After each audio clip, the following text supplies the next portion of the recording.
পাহাড়ের এই শান্ত পরিবেশে আজ আপনাদের দেখাবো আমরা কিভাবে কোকো বিন বা কোক বীজ থেকে একদম ঘরে তৈরি করে নিই সুস্বাদু চকলেট। প্রথমে কোকো পড কেটে ভেতর থেকে কোকো বিনগুলো বের করে নিই। খুবই নরম আর আঠালো থাকে শুরুতে। এরপর একটি চালির ওপর সমানভাবে বিছিয়ে সারা রাত কোকো বিনগুলো শুকাতে দেই। পরের দিন সকালে দেখবেন বিনগুলো অনেকটাই শুকিয়ে এসেছে।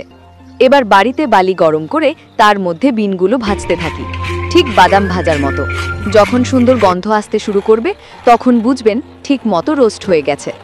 রোস্ট হয়ে গেলে বিনগুলোর বাইরের খোসা খুব সহজেই ছাড়িয়ে যায়। ভেতরের আসল কোকো নিবার্সটাই এখন আমাদের মূল উপাদান। এখন এই বিনগুলো হামানদিস্তার মধ্যে দিয়ে মিহি করে গুঁড়া করতে হবে। গুঁড়া হয়ে গেলে মেশিনে কিছুক্ষণ চালালে কোকো নিজেই তেল ছেড়ে একদম নরম হয়ে যায়।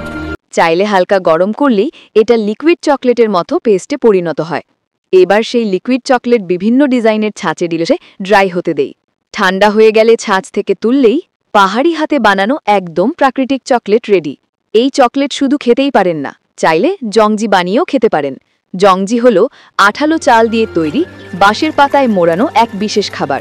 ভেতরে মিষ্টি বা নোনতা পুর, লাল বিন, খেজুর, মাশরুম যে কোনোটা দিতে পারেন।